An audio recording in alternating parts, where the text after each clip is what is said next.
மிதுன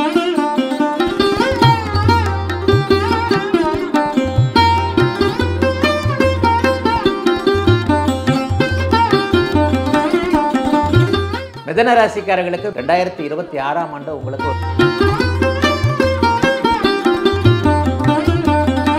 இதில் என்னன்னு பார்த்தீங்கன்னா 2025ஆம் ஆண்டு கஷ்டப்பட்டவங்க எல்லாருக்குமே இந்த வருஷமாவது கொஞ்சம் நல்லா இருக்குமாங்களாயா?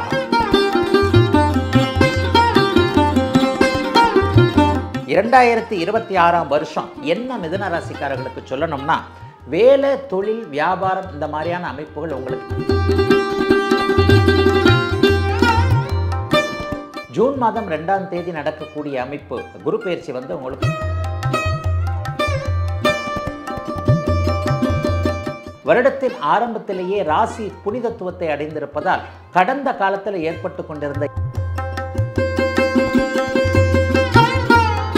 பொண்ணுக்கு கல்யாணம் பண்ண முடியல, பையனுக்கு வேலை கிடைக்கல, அல்லது பையனுடைய திருமணம் அப்படி இருக்கு, பெண்ணுடைய திருமணம் அப்படி இருக்கு, இந்த மாதிரியான ஒரு சில நிலைகளில்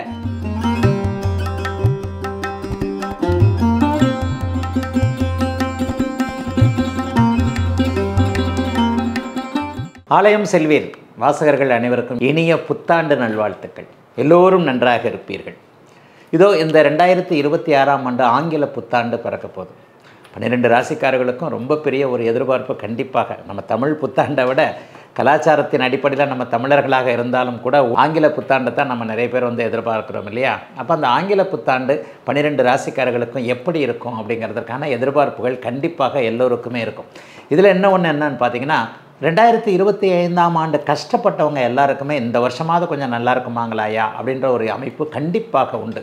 ஆக 12 ராசிக்காரர்களும் கொஞ்சம் ஓரளவுக்கு நல்லா இருந்தவங்க கூட இன்னும் கொஞ்சம் நல்லா இருக்குமா இந்த 2026ஆம் ஆண்டு அப்படின்றதுலேயும் ஒரு எக்ஸ்பெக்டேஷன் கண்டிப்பாக இருக்கும். அப்போ 12 ராசிக்காரர்களில் என்ன அமைப்புகளில் எந்தெந்த ராசிக்காரர்கள் நன்றாக இருப்பார்கள், சாதகமற்ற தன்மைகள் யாராவது ஏதாவது என்ன அமைப்புலையாவது வந்துருமா அப்படிங்கிறதை இப்போது பார்க்கலாம். சரி, 2026ஆம் ஆண்டு எந்த விதமான முக்கியமான கிரக பயிற்சி இருக்குது அப்படின்னு பார்த்தீங்கன்னா, எடுப்பில் எல்லாருக்கும் ஞாபகம் வர்றது சனி பயிற்சி தான். சனி பகவான் இந்த தடவை வந்து பயிற்சி அமைப்புகளில் இல்லை. அதாவது மீனம் என்கின்ற காலபுருஷனுடைய 12வது வீடான மீனத்திலேயே அவர் சனி பகவான் இந்த வருடம் முழுக்க நிலை கொண்டிருக்கிறார். அதே நேரத்தில் பார்த்திங்கன்னா, குருவின் இயக்கம் அதிசாரம் என்று சொல்லப்படக்கூடிய அமைப்பில் 2 விதமாக இருக்கும். இப்போது இந்த 2026ஆம் ஆண்டு ஜூன் மாதத்திலிருந்தே அவருக்கு வந்து அந்த கடகத்திற்கு உச்சனாக மாறக்கூடிய 2026ஆம் ஆண்டு ஜூன் மாதம் வரைக்குமே அவர் வந்து மிதுனத்தில் இருப்பார். அதற்கு பிறகு கடகத்திற்கு மாறுகிறார். மறுபடியும் ஒரு 3 மாதத்திலேயே நவம்பர் 1ஆம் தேதி 2ஆம் தேதி வாக்கில் அப்படியே சிம்மத்துக்கு வந்துடுறாரு. அப்போ குருவினுடைய இயக்கமானது கடகத்திற்கும் சிம்மத்திற்கும் மிதுனத்திற்கும் 3 ராசிகளில் அப்படியே மாறி மாறி இருக்கக்கூடிய அமைப்பு இந்த 2026ஆம் ஆண்டு ஆங்கில புத்தாண்டு முழுவதுமாக இருக்கிறது. ராகுகேது பயிற்சி கடைசியில் நடக்குது. அதாவது டிசம்பர் மாதம் 5ஆம் தேதியோ 6ஆம் தேதியோ ராகுகேது பயிற்சிகள் இருக்கும். அப்போ அந்த ராகுகேது பயிற்சி இந்த ஆங்கில புத்தாண்டு முழுக்க ராகுவும் சனியும் ஒரே இடத்தில் இருப்பதால் இவர்களுடைய பாதிப்புகள் நிலைத்தன்மையாக இருக்கும். ஆனால் குருப்பெயர்ச்சி அதிசார குருப்பெயர்ச்சின்ற மாதிரி 2025 அக்டோபர் 18ஆம் தேதி ஒரு அதிசார குருப்பெயர்ச்சி நடந்தது இல்லையா? அதே மாதிரி சாதாரண ரெகுலர் குருப்பெயர்ச்சி ஜூன் மாதம் 2ஆம் தேதியும், அதனை அடுத்த 3 மாதங்களிலேயே அக்டோபர் இறுதி அல்லது நவம்பர் முதல் வாரத்தில் அதிசார குருப்பெயர்ச்சியின் மூலமாக சிம்மத்திற்கு, அதாவது கடகத்திற்கு அடுத்த வீட்டிற்கு குரு பெயர்ச்சியும் நடக்கக்கூடிய அமைப்புகள் தான் ஒரு முக்கியமான கிரக பெயர்ச்சிகளாக இந்த 2026ஆம் ஆண்டு இருக்கும்.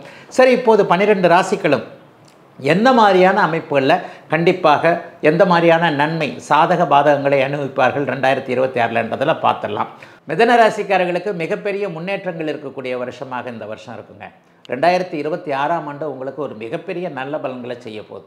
இன்னொன்று பார்த்தீங்க அப்படின்னு சொன்னால், இந்த வருஷத்துடைய பலன்களை வந்து 2 பிரிவாக பிரிக்கலாம். ஜூன் மாதம் 2ஆம் தேதி நடக்கக்கூடிய அமைப்பு குரு பயிற்சி வந்து உங்களுக்கு மிகப்பெரிய யோக பலன்களை 2ஆம் இடத்தில் இருக்கக்கூடிய அமைப்பு நல்ல விதமான பலன்களாக இருக்கும். குரு பயிற்சி தான் வந்து உங்களுக்கு ஆரம்பத்தில் உங்களுடைய ராசியில் இருக்கக்கூடிய குரு பகவான், அதற்கப்புறம் 2ஆம் இடம் 3ஆம் இடம்னு ஒரு அதிசார குரு பயிற்சியாகவே இருப்பார். சனி 10ஆம் இடத்தில் இருப்பதும் 3ஆம் இடத்துல ராகு கேதுக்கள் இருப்பதும் மிகப்பெரிய ஒரு யோக பலன். வருடத்தின் ஆரம்பத்திலேயே ராசி புனிதத்துவத்தை அடைந்திருப்பதால் கடந்த காலத்தில் ஏற்பட்டு கொண்டிருந்த எந்த விதமான நெகட்டிவ் அமைப்புகளும் இப்போது கண்டிப்பாக மிதுன ராசிக்காரர்களுக்கு இருக்காது. குறிப்பாக மிதுன ராசிக்கார சகோதரிகள் எல்லாருக்குமே கடந்த காலத்தில் கணவர் குழந்தைகளால் ஏற்பட்டிருந்த ஒரு மன அழுத்தம், மன இறுக்கம் போன்றவைகள் அப்படியே விலகக்கூடிய அமைப்பு. புத்திரர்களால் சந்தோஷங்கள் ஏற்படக்கூடிய அமைப்பு. பொண்ணுக்கு கல்யாணம் பண்ண முடியல, பையனுக்கு வேலை கிடைக்கல, அல்லது பையனுடைய திருமணம் அப்படி இருக்குது, பெண்ணுடைய திருமணம் அப்படி இருக்குது, இந்த மாதிரியான ஒரு சில நிலைகளில் மிகப்பெரிய முன்னேற்றங்கள் இருக்கக்கூடிய அமைப்பு வயதிற்கு ஏற்றாற் போல மிதுன ராசிக்காரர்கள் எல்லாருக்குமே உண்டு. ஆகவே மிதுன ராசிக்காரர்கள் கவலைப்பட தேவையில்லாத ஒரு நல்ல அமைப்பாகவே இருக்கும். இதில் இன்னொன்று என்ன பார்த்தீங்க அப்படின்னு சொன்னால், இந்த வருடத்தின் பெரும்பகுதி நாட்கள் 10ஆம் இடத்தில் இருக்கக்கூடிய சனி பகவானை 9ஆம் இடத்து 2ஆம் இடத்துல உச்சமாக போகின்ற குரு பகவான் பார்க்கிறார். இதை தர்ம கர்மாதிபதி யோகம்னு சொல்லுவோம். அப்போ 9, 10ஆம் அதிபதிகள் 9, 10ஆம் இடங்களோடு தங்களுக்குள் தொடர்பு கொண்டிருக்கின்ற நிலைமை 2026ஆம் வருஷம் மிகப்பெரிய அளவில் என்ன மிதுன ராசிக்காரர்களுக்கு சொல்லணும்னா, வேலை, தொழில், வியாபாரம் இந்த மாதிரியான அமைப்புகள் உங்களுக்கு எல்லாத்துக்குமே நல்லா இருக்கும். நல்ல யோக பலன்கள் இப்போது உங்களுக்கு கண்டிப்பாக நடக்கப் போகிறது. இளையவர்களுக்கு நிலைத்த வேலை, தொழில் முனைவோருக்கு நல்ல ஆர்டர்கள் கிடைக்கக்கூடிய தன்மை, பேசி பிழைப்பவர்கள் என்று சொல்லப்படக்கூடிய ஆசிரியர் பெருமக்கள், வழக்கறிஞர் பெருமக்கள் எல்லாருக்குமே இந்த தடவை நல்ல விதமான முன்னேற்றங்கள் இருக்கக்கூடிய அமைப்பு. 2ஆம் பாவகம் முழுக்க செயல்படக்கூடிய ஒரு நல்ல அமைப்புகள் இப்போது மிதுனராசிக்காரர்களுக்கு உண்டு. திருமணம் சார்ந்த விஷயங்கள் நல்லா இருக்கும். ஏற்கனவே வழக்குகள் இருப்பவர்கள், ஒரு மாதிரியாக பிரிந்து விடலாம் என்கின்ற எண்ணத்தில் வழக்குகள் இருப்பவர்கள் எல்லோருக்குமே மீண்டும் குடும்பம் சேரக்கூடிய அமைப்புகள் இப்போது கண்டிப்பாக உண்டு. குடும்பத்தில் இது வரைக்கும் இருந்து வந்த மனக்கசப்பு, கணவன் மனைவி மனக்கசப்பு, பெரியவர்கள்கிட்ட கொஞ்சம் பேரெடுக்க முடியாமல் இளையவர்கள் இருந்து வந்த தன்மைகள் எல்லாம் இப்போது விலகப் போகிறது. மிதுனராசிக்காரர்களுக்கு கடந்த அஷ்டமச்சனியில் இருந்து வந்த சோதனைகள் எல்லாவற்றையும் முழுக்க விளக்கக்கூடிய அமைப்பில் 2026ஆம் ஆண்டு மிகப்பெரிய நல்ல ஆண்டாக எல்லோருக்கும் நன்மைகளை வயதிற்கேற்ற வகையில் செய்யக்கூடிய மாற்றங்கள் நிறைந்த நல்ல ஆண்டாக அமைஞ்சிருக்குதுங்க. மிதுனராசிக்காரர்கள் எல்லோருக்கும் இந்த 2026ஆம் ஆண்டு. போன வருஷமே உங்களுக்கு எனக்கு அஷ்டமச்சனி முடிஞ்சிருச்சுன்னு சொன்னீங்க, ஆனால் அஷ்டமச்சனி முடிஞ்ச மாதிரியே தெரியலங்க அப்படின்னு கூட நிறைய பேருக்கு இப்போது எண்ணங்கள் இருக்குது. ஏன்னா அஷ்டமச்சனி முடிஞ்ச ஒரு 10 நாளே அஷ்டமச்சனியில் மிகப்பெரிய அளவில் நீங்கள் 2023, 24ஆம் ஆண்டு கடுமையான துன்பத்தை அனுபவிச்சிங்க இல்லையா? அந்த துன்பங்களிலிருந்து குடும்பத்தில் யாராவது நெருங்கிய உறவினரை இழந்தவர்கள், இந்த உயிரிழப்புகளை தவிர்த்து வேற பண இழப்புகள், குடும்ப உறவுகள் இழப்புகள், நட்பு இழப்புகள், இந்த மாதிரி மானம் மரியாதைலாம் போச்சு. இவங்க எல்லாத்துக்கும்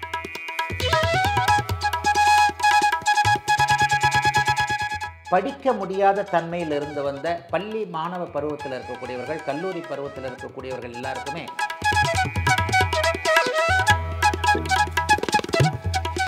ஜீவன அமைப்புகள், வியாபாரம், தொழில் இதிலெல்லாம் இருந்து வந்த கஷ்டம்